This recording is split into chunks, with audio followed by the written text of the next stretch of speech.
누가복음 강해를 계속 이어가겠습니다. 오늘은 누가복음 14장 1절에서 35절 끝까지의 말씀입니다.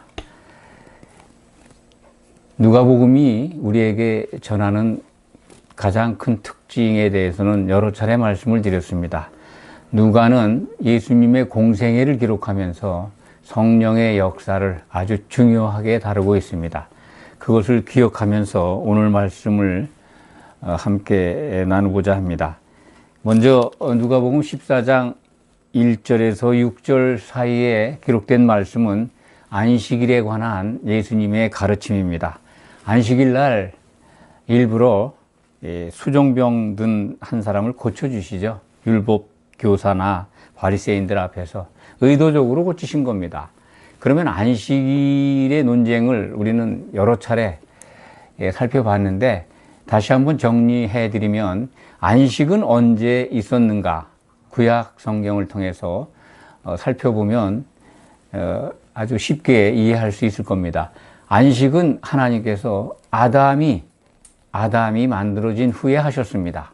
창세기 2장 2절과 창세기 5장 1절에 보면 그 사람을 창조하신 다음에 같은 날 아담을 흙으로 빚으십니다. 그리고 안식하신 겁니다. 그날이 6째 날입니다. 그러니까 우리에게 온전한 안식이 온다면 그것은 다시 예수님 곧 아담의 모형인 다시 오실 자의 모형인 아담이 다시 나타나면 하나님은 안식하시게 됩니다. 그때 우리도 안식에 들어가게 됩니다. 예수님이 다시 오셔야 진정한 안식이 주어진다는 말씀입니다. 지금은 왜 안식이 없을까요?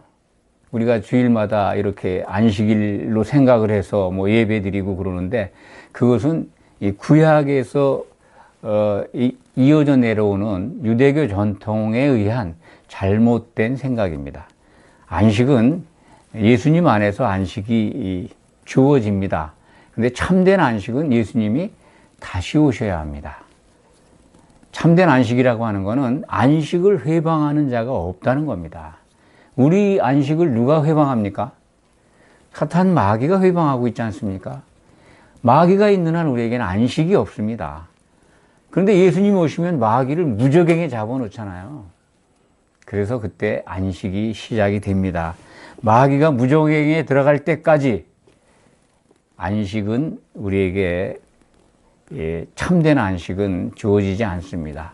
하나님께서 하시던 일을 온전하게 마치는 때는 이제 마지막 예수님이 이 땅이 아니라 예수님이 다시 오실 때 무적행에다가 그 마귀를 공중권세 잡은 마귀를 집어넣고 뚜껑을 닫을 때 그때부터 이제 세상에 우리에게 안식이 있고 이 성도로서 예수님과 함께 혼인잔치에 들어간 성도들, 승리한 자들은 안식을 누리게 됩니다. 누가복음 7장부터 14장의 7절부터 14절까지는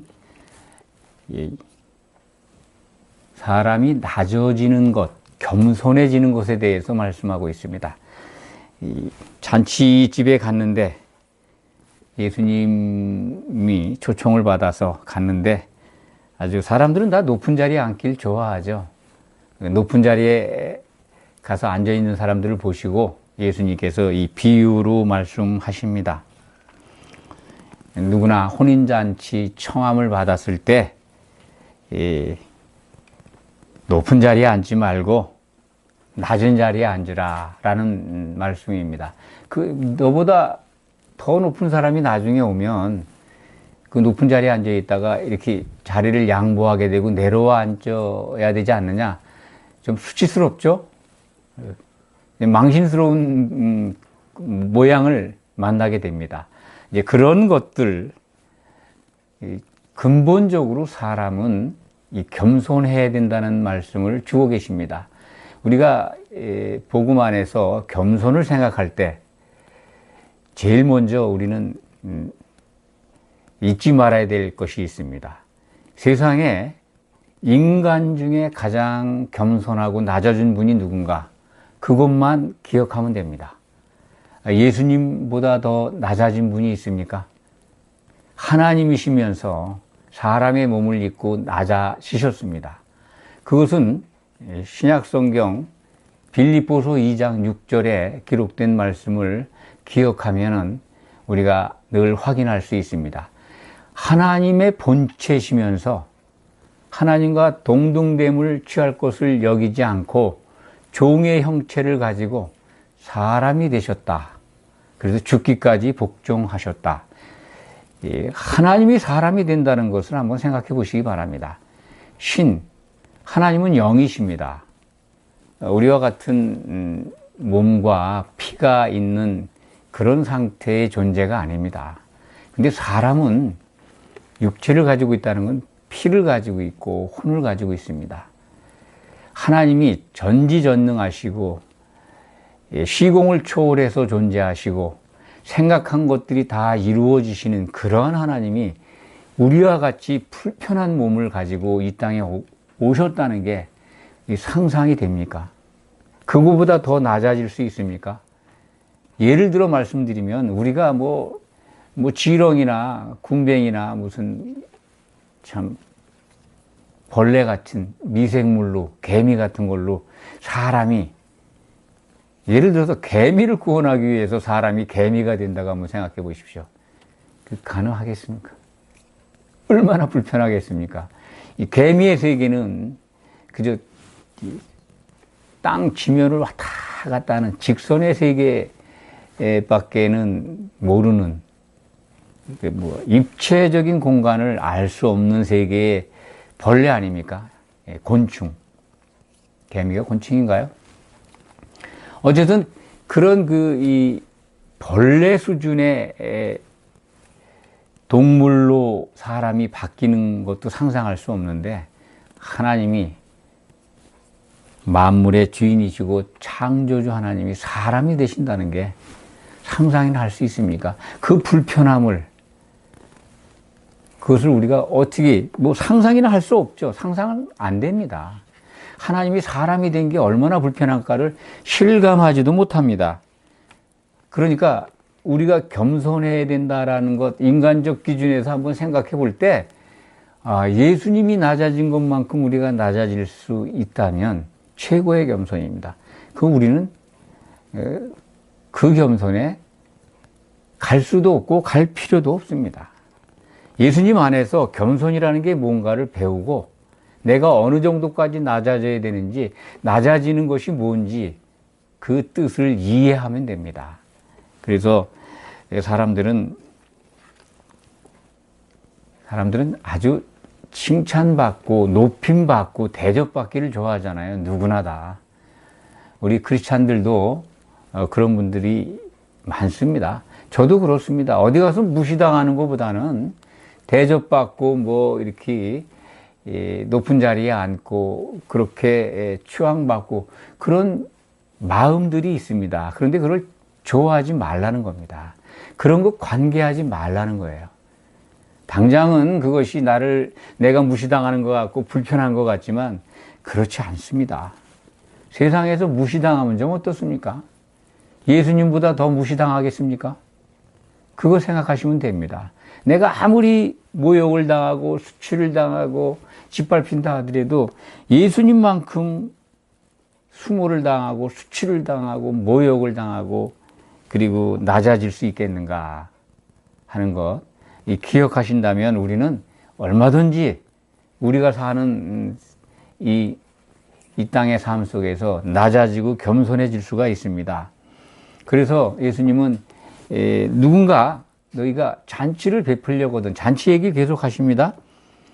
잔치를 베풀려거든 도무지 갚을 수 있는 능력이 안 되는 사람들을 초청해서 베풀라는 겁니다. 이게 뭘 의미하는 걸까요? 이게 가장 고귀한 사랑, 아가페 사랑을 우리에게 일러주시는 겁니다. 잔치를 베푼다는 거, 남을 대접한다는 거, 사랑한다는 거 아닙니까? 남을 대접하는 거. 갚을 능력이 전혀 없는 사람들을 초청해서 잔치를 베풀라 그런 겁니다. 하나님이 우리에게 초청한 잔치가 바로 그것입니다. 우린 도저히 그 잔치에 참석하지만 그 베푼 분한테 갚을 게 없어요. 그게 그런 걸 성경은 은혜라고 합니다. 받는 사람이 도무지 거기에 상응하는 것을 갚을 수 없는 것. 베푸는 자에게로부터 그 받는 자가 일방적으로 받는 수혜입니다. 그 은혜를 우리는 받고 있습니다. 그리고 그 은혜 가운데 계속 머물러야 됩니다. 하나님이 준비하신 오찬과 만찬에 반드시 참석해야 합니다. 그런데 오늘 예수님이 그 사람들에게 자기를 청한 자라고 지칭합니다. 그러니까 12절에 보면 예수님을 그 청해서 잔치를 같이 먹자, 잔치에 초대한 사람이죠. 그 사람에게 내가 점심이나 저녁이나 베풀거든 벗이나 형제나 친척이나 부한 이웃을 청하지 말라. 두렵건대 그 사람들이 너를 도로 청하여 내게 갚음이 될까 하노라. 이 말씀에 참 우리는 약합니다. 이 말씀과 어긋나게 우리는 세상을 살고 있습니다. 내가 잔치를 베풀고 내가 초대하면 반드시 상응한 것 돌려받기를 원합니다. 우리 다 그렇지 않습니까?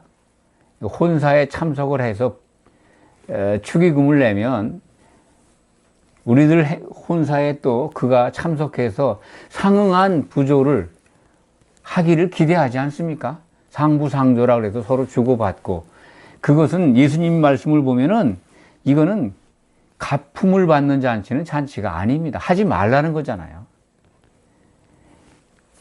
점심이나 저녁이나 잔치입니다. 베풀거든 벗이나 형제나 친척이나 부한 이웃 청하지 말라는 겁니다. 그런데 이 말씀과 어긋나게 우리는 상호부조의 정신을 따라서 서로 곤란할 때 서로 도와주는 상호부조지 정말 값없는 아가페의 사랑을 가지고 잔치를 베푸는 건 아닙니다. 그러니까 이것과는 구별되는 거죠.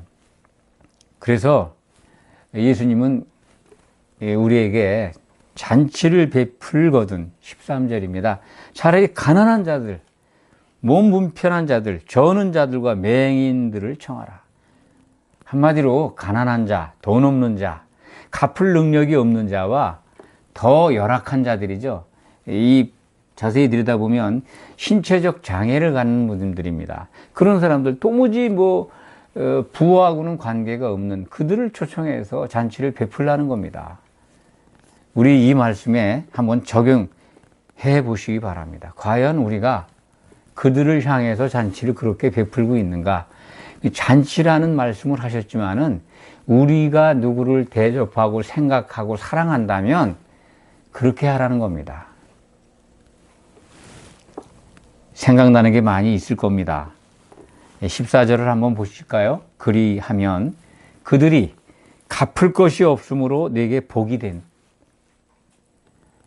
잔치를 베풀었는데 그들이 갚을 게 없는 잔치를 베풀면 잔치를 먹은 사람들이 그게 복이 된다는 겁니다. 어떤 복일까요?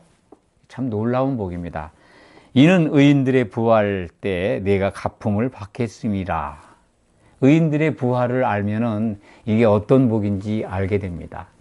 의인들, 의로워진 자들.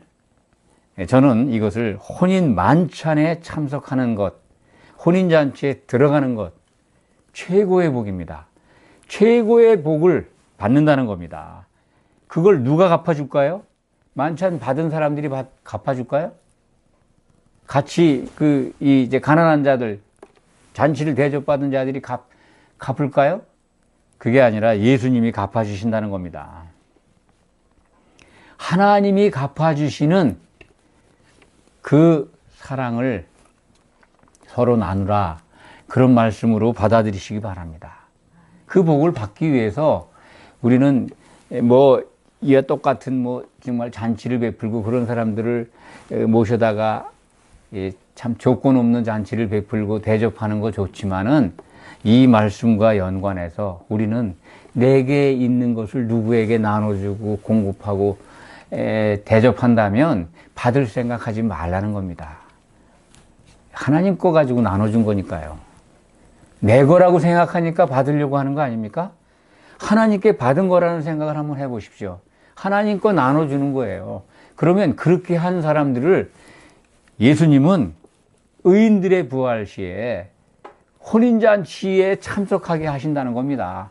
얼마나 놀라운 말씀입니까? 우리를 위로하고 우리가 희망을 갖는 말씀입니까?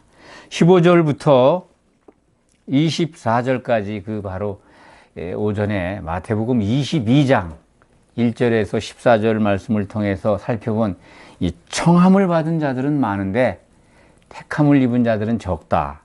그 혼인잔치의 비유의 말씀과 거의 동일합니다. 좀 다른 게 있다면 뭡니까?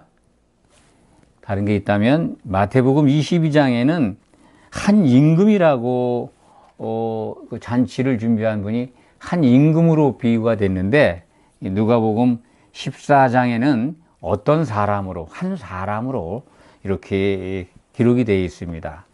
나머지는 뭐 거의 대동소이합니다. 이 말씀, 이 혼인잔치 비유를 하기 전에 15절의 말씀을 한번 우리가 주목해 볼 필요가 있습니다. 제가 한번 읽어 드리겠습니다. 함께 먹는 사람 중에 하나가 이 말을 듣고 이르되 무릇 하나님의 나라에서 떡을 먹는 자는 복되도다. 하나님의 나라에서 떡을 먹는 자, 잔치에 참여하는 것을 의미하죠. 하나님 나라라는 게 이분이 그 의미를 이해하고 질문한 건지 아닌지는 모르겠습니다만 하나님 나라라고 하는 예수님이 하나님 나라 안에서 떡 먹는 것, 하나님 나라의 잔치에 참여하는 것이 어떤 것인가를 설명하신 것을 보면 우리는 이 질문자의 의도보다도 예수님이 우리에게 말씀하시는 그거에 더 집중하면 된다고 생각을 합니다. 혼인 만찬에 참여하는 것이 복되다 라는 것은 우리가 이제 결론적으로 압니다. 그런데 오늘 비유의 말씀에서 그래 맞아, 하나님의 나라에서 떡 먹는 게 참 복이 있는데 그 잔치를 준비하고 베풀려고 준비하고 사람들을 초대했는데 다 같이 아주 하나같이 사양을 하고 오지를 않아서 그 주인이 노하는 장면을 설명하십니다. 마태복음과 비슷하죠? 14장 21절에 그 집주인이 노해, 오지를 않으니까 뭐 지금 안 오는 이유가 아주 다양합니다. 혼인잔치가 준비됐는데 좀 오소서 했는데 다 사양을 해요. 한 사람은 밭을 샀고, 한 사람은 소를 5결이나 샀고, 한 사람은 장가 들었고, 뭐 그런 여러 가지 중차대한 이유라고 저는 타당한 이유로, 우리 세상 기준으로는 타당한 이유입니다. 그런데 이 주인이 매우 노하죠. 하나님 나라에서 이 잔치에 초대할 분은 하나님 나라 안에서 우리들을 초대한 분은 하나님이십니다.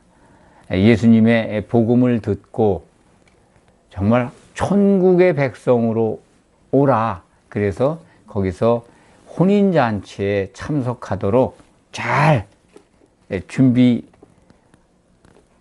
하는 그 말씀으로 이해하시면 됩니다. 화를 내십니다. 노하셔서 모든 세계로, 이제 여기서 나타나는 이제 그 주인을 노하게 한 사람들은 1차적으로 유대인들이죠. 하나님의 성별된 백성으로서 복음을 받았습니다. 하나님의 말씀을 받았습니다. 그리고 먼저 예수님을 통해서 복음도 받았는데 다 일치해서 거부하죠. 그래서 복음은 이방으로 확산돼서 여기 보면은 21절에 보면은 이 시내의 거리와 골목으로 나가서 가난한 자들과 몸 불편한 자들과 맹인들과 저는 자들을 데리고 와라. 잔치를 베풀거든 이렇게 돌려받을 수 없는 사람들에게 잔치를 베풀라고 하신 그 말씀대로 하나님의 복음은 그 몸 불편한 자들, 가난한 자들과 몸 불편한 자들에게 선포가 되고 그들이 잔치에 참석하게 됩니다. 이게 하나님이 준비하신 혼인 만찬에 참석하는 사람들의 기준인 것 같습니다. 그러니까 이렇게 두 번씩이나 기록을 하죠. 혼인 만찬에 참석하는 기준을 어느 정도 알 수가 있습니다. 어떤 사람들입니까? 세상적으로 세상에 대해서 가난해요. 근데 하나님께 대해서는 부유합니다. 또 몸들이 불편해요. 보지도 못해요. 다리도 저려요. 세상에서는 다 그렇게 어긋나고 세상에서는 무시당하고 사람들이 볼 때는 참 측은하기 짝이 없는데 이들은 하나님의 하나님이 정말로 정성스럽게 준비하신 만찬에 참여하게 됩니다. 그게 성도들의 꿈입니다. 거기 반드시 들어가야 됩니다. 그게 오죽하면 여기 보십시오. 24절을 내가 너희에게 말하노니 전에 청하였던 그 사람들은 하나도 내 잔치를 맛보지 못하리라. 먼저 청했습니다. 유대인들에게, 이스라엘 사람들에게 와서 참여하라고. 근데 맛을 못 본다는 거예요. 결국 뭡니까? 예수님의 복음을 거절하는 사람들입니다. 오찬도 맛을 못 봐요. 만찬은커녕. 저는 그렇게 이해합니다. 너무 구체적으로 말씀을 드리면 만찬에는 그 사람들은 한 사람도 들어가지 못한다 하는 것을 알 수가 있습니다. 25절부터 34절 마지막 끝까지 말씀을 증거하겠습니다. 가장 중요한 핵심적인 말씀입니다. 누가복음 14장 가운데 25절에서 35절 사이에 있는 말씀은 우리들에게 신약시대의 성도들이 어떻게 예수님을 따라가야 하는가 하는 것에 대해서 아주 본질적인 시작부터 어떻게 출발해야 하는가를 알게 하는 말씀입니다. 그래서 이건 비유로 또 말씀하십니다. 수많은 무리와 함께 갈새. 무리가 등장하면 공관복음은 다 그렇습니다. 무리가 있을 때는 예수님이 비유를 설명하십니다. 제자들만 있을 때는 그 제자들에게 비유를 설명해 주시죠.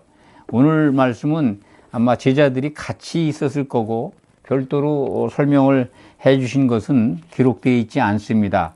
다만 가장 중요한 것은 예수님을 따르려면 어떻게 해야 된다라는 거 하는 것은 아주 분명하게 자세하게 일러주고 있습니다. 26절에 보면 내게 오는 자가 자기 부모와 처자와 형제와 자매와 더욱이 자기 목숨까지 미워하지 아니하면 능히 내 제자가 되지 못하고, 이 말씀을 적용하면 예수님을 따르는 제자가 될 수 있는 사람이 얼마나 될까요? 정말 거의 없습니다. 부모를 처와 자식과 형제와 자매, 나아가 자기 목숨까지 미워하지 아니하면 안 된다는 겁니다. 여기서 이제 목숨, 가장 중요한 자기 목숨을 미워하라는 부분만 이해하시면 될 것 같습니다. 이 부분은 여러 차례 설명을 드렸습니다. 자기 목숨은 자기의 혼입니다. 혼. 그러니까 헬라 말로 보면은 아주 쉽게 이해가 되는데 푸시케입니다. 우리들의 혼, 자, 생각 덩어리입니다. 우리들의 모든 생각 속에 있는 의지와 신념과 가치관, 모든 것들이죠. 생각 속에 있는 것들입니다. 다. 그것을 미워하라는 겁니다. 그래야 예수님을 따를 수가 있다.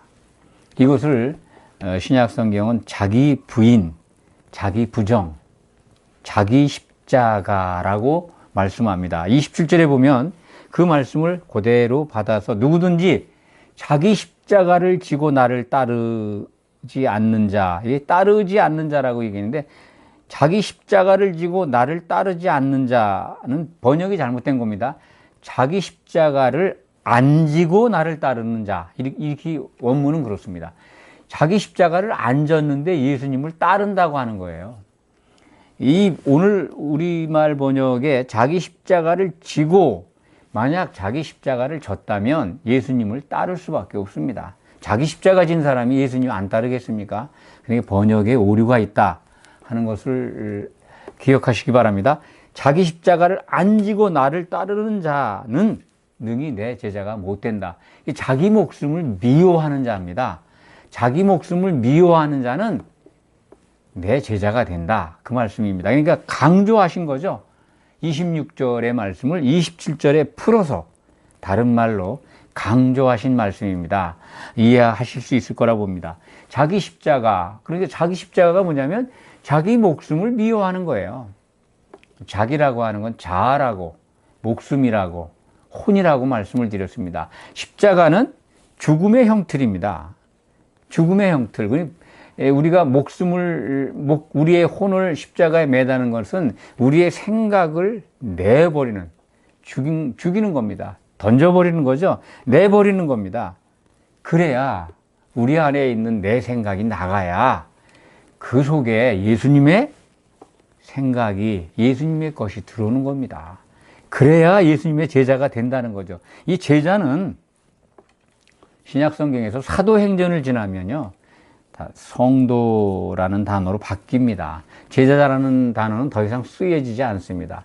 그래서 신약성경에서 이제 사도행전 이후에는 성도, 제자가 성도입니다. 이게 성도가 되려면, 예수님이 원하시는 성도가 되려면 자기 목숨을 미워하고 자기 십자가를 져야 된다는 겁니다. 안 지고 따르면 제자가 되지 않는다고 말씀하시기 때문에 그렇습니다.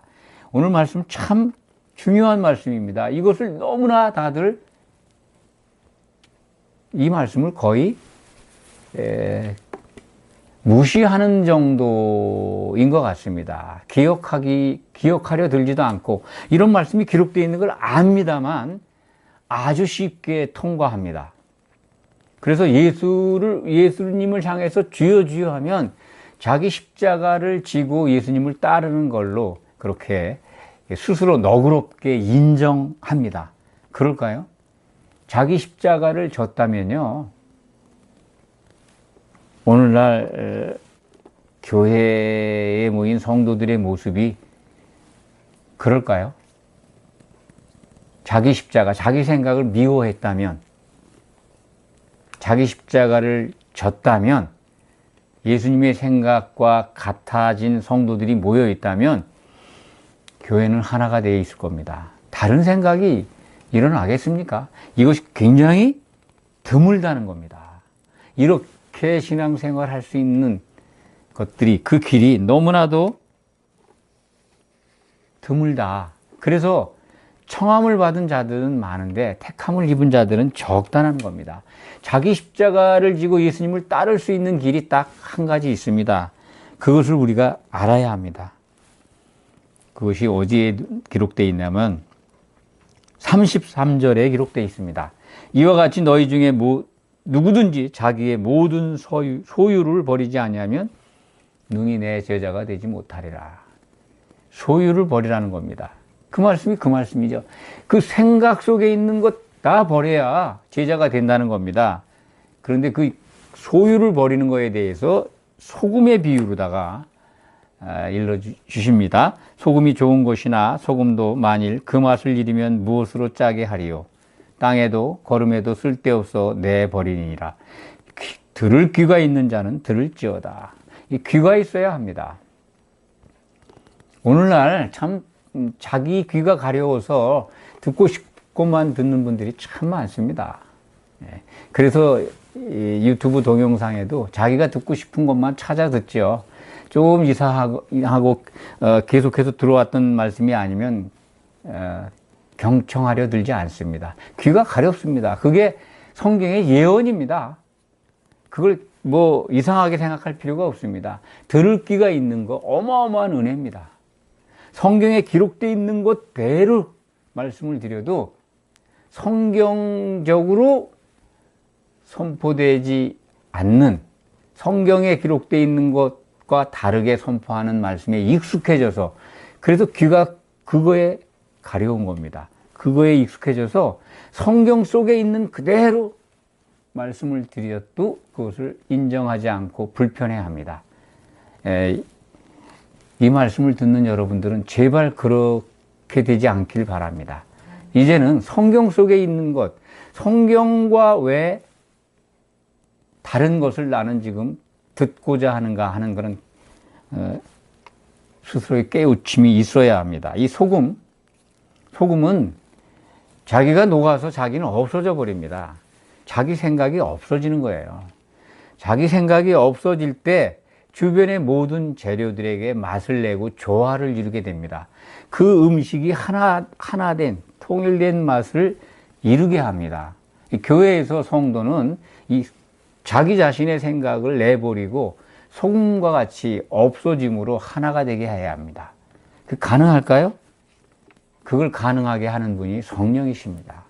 성령은 교회 안에 역사하시는 분입니다. 교회 안에 충만하게 계셔서 교회에 들어온 성도들을 하나 되게 하시는 분입니다. 에베소서 4장 3절이 그것을 증거합니다. 성령이 하나 되게 하신 것을 힘써 지키라고 말씀합니다. 근데 그걸 외면하고 있어요. 그거 외면하고 어떻게 성도가 되려 하십니까? 혼인 만찬에 어떻게 참석하시려고 하십니까? 예수님의 제자가 되는 길, 그것은 곧 성령 안에 거할 때 가능합니다. 우리가 하나 될 수 있는 길은요, 우리들의 인간적 노력으로는 불가능합니다. 결국은 예수 그리스도의 이름으로 우리가 모여서 그 가운데 역사하는 성령의 기름 안에 젖어야 합니다.